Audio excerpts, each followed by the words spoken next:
That's been incarcerated for the longest. Leonard Peltier. Leonard Peltier. Did you know him? Yes, I've met him. You met him? Mm-hmm. Oh wow.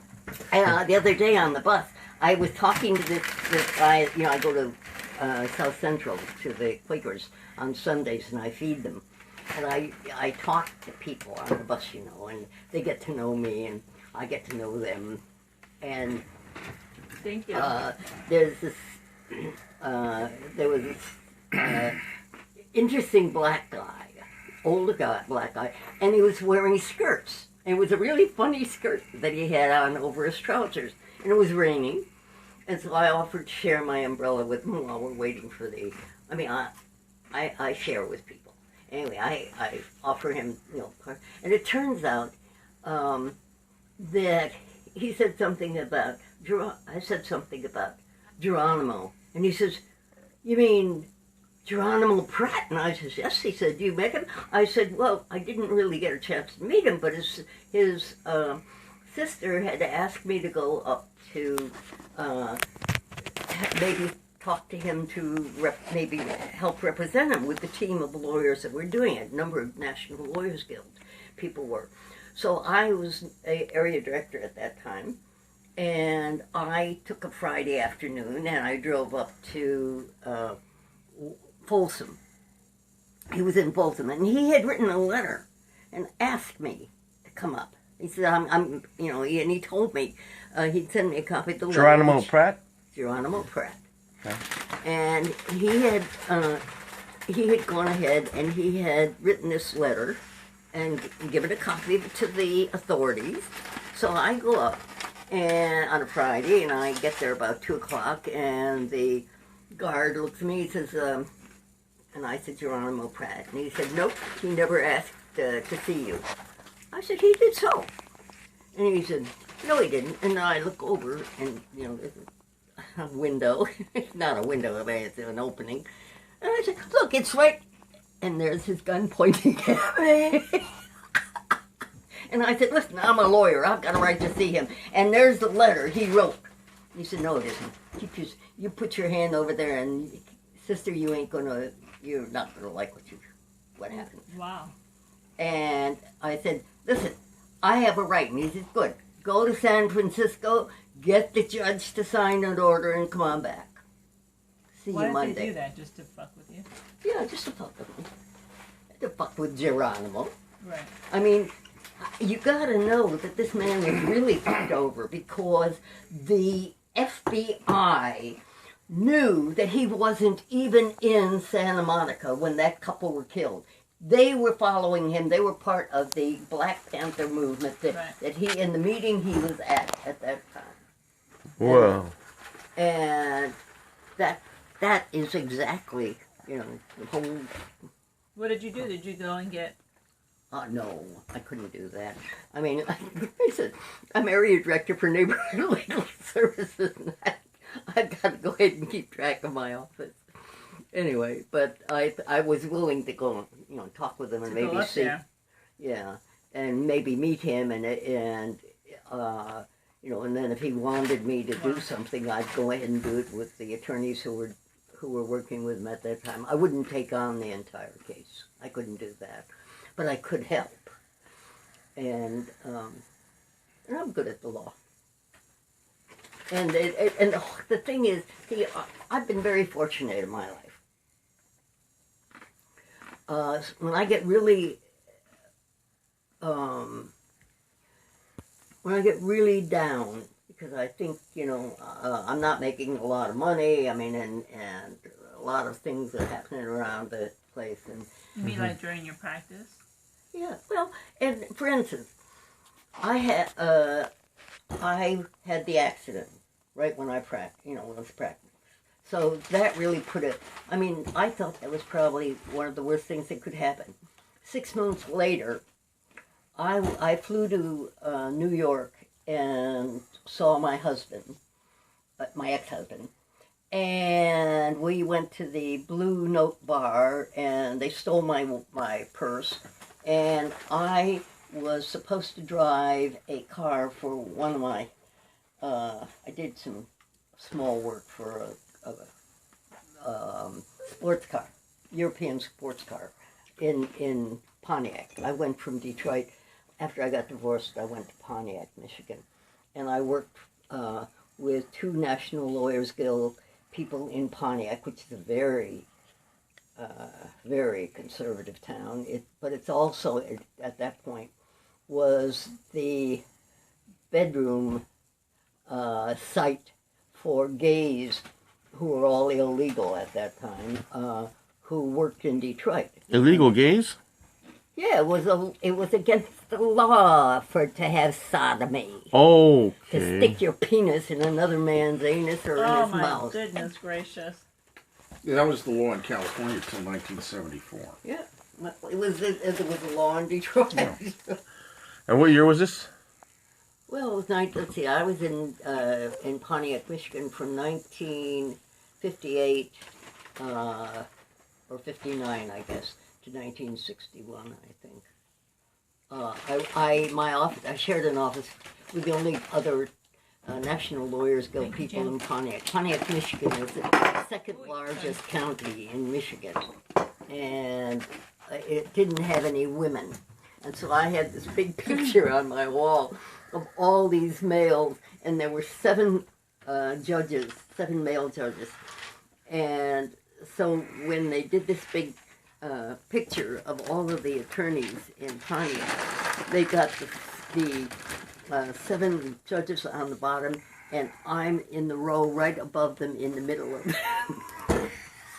Behind a judge who, when I was in California, my parents told me, here's this really sanctimonious judge, and he turned out he was a bigamist, and he was so dumb he even had his 2 wives on different parts of Pontiac. The bigamist? A bigamist. Oh my gosh. Very funny. Anyhow, Man. and of course, then, well, anyway, I'm And what's your final analysis of all these things that you've noticed up until when you started practicing during the civil rights era here to where we're at here now, Marge? I mean, how do you kind of, your final recapitulation of the whole... Oh, you haven't heard the whole thing. I know, but anything in... Okay.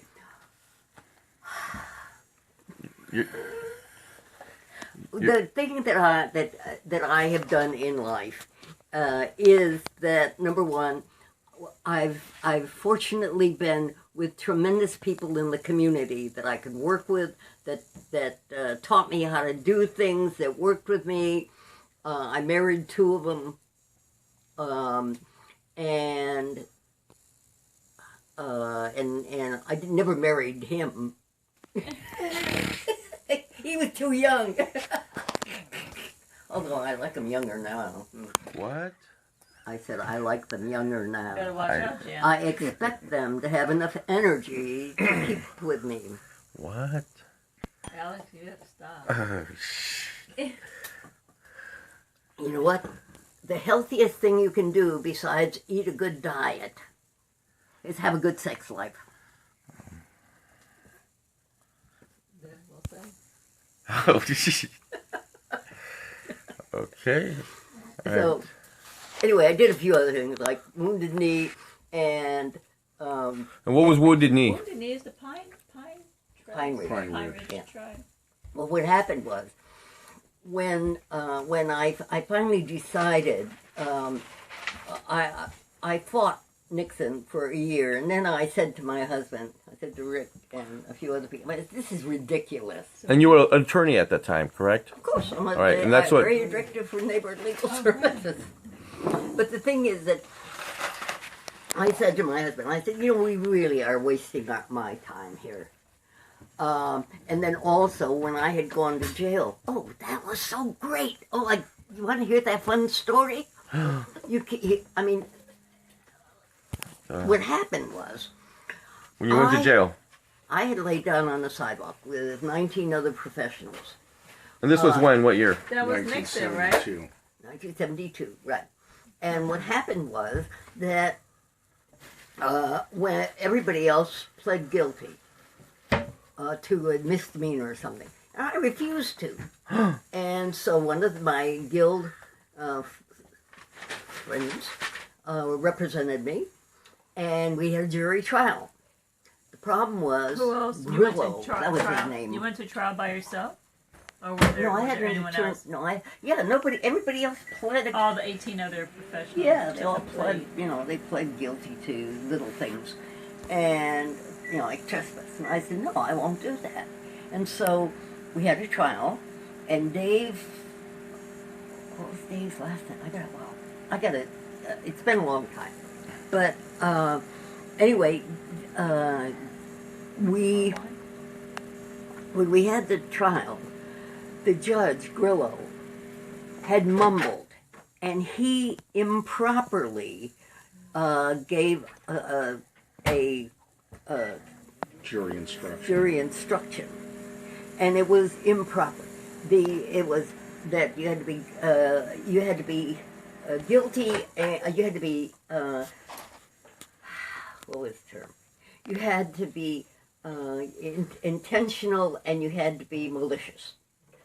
And it was and this idiot went ahead and said or, and all the jurors knew I had done it on purpose, because I even wore the same suit, so they could make sure that when they saw all the cops' pictures, because the cops were taking pictures illegally at the time.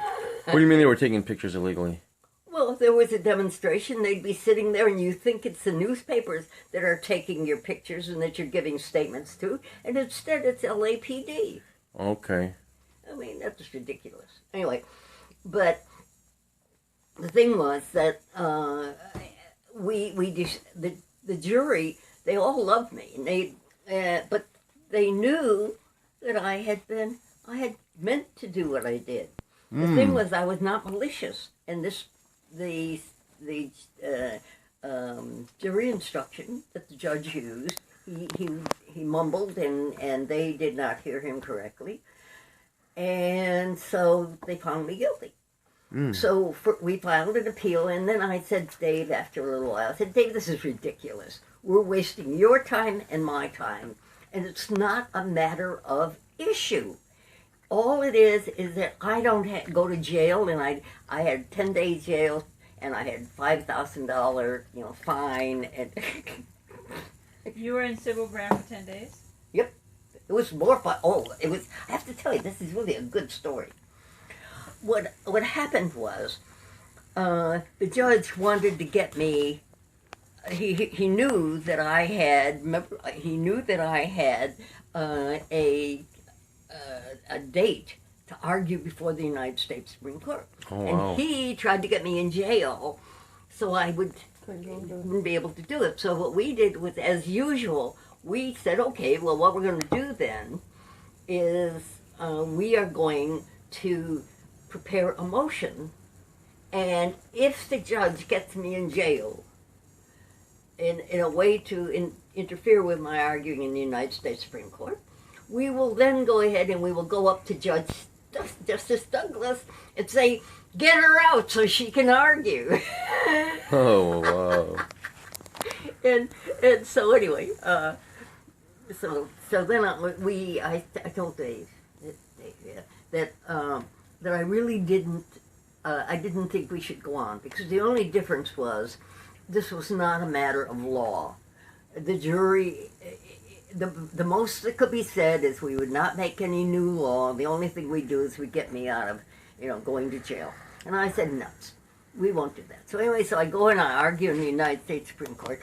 We go out drinking and enjoying it afterwards, and I sprain my ankle. And so I go ahead and I get my bandage on it. We come back to California, and I got to go and surrender. And so I go, and they had just opened the criminal courts building. And I had been sentenced in the civil court on the corner of First and Hill. So I had to go back there. And so I went back on a Friday at noon, and I go back and I surrender, and the clerk just doesn't want to do anything. She said, Miss Buckley, you don't belong in jail. And I said, well, honey, it's too bad. And so anyway, so then they put me in one of these cells. You see, these court in First and Hill used to have jail cells directly behind the courts, so that the prisoners, after they were, sentenced or anything, they stick them back in the back. Well, because they had opened the criminal courts building, there was only me. So I walk in, and I sit down on a little concrete bench, and I cross my legs and proceed to do meditation for 4 hours. And then at 4:30, the cops come to pick me up to take me to Van Nuys jail. And so the marshal comes in, and the two guys with the sheriff's department who are going to drive me to jail said, "Well, okay, put the cuffs on her." And he said, "No." He's like, "I won't put the cuffs on her." And I said, hey, come on, bud, you know better. Put the cuffs on me." He said, "No." And they said, "What the hell is happening here?" He said, "She doesn't belong in jail." And I said, "I have to go there. Now, come on. Put the cuffs on." So he looks at me and he said, "Listen, I got to tell you, she's somebody good. She's good people. You take care of her. And if anything happens to her, I'm coming after you two." So, now I thought that was pretty interesting. I mean, yeah, I figured it was because I was flirting with them. Oh, anyway, man.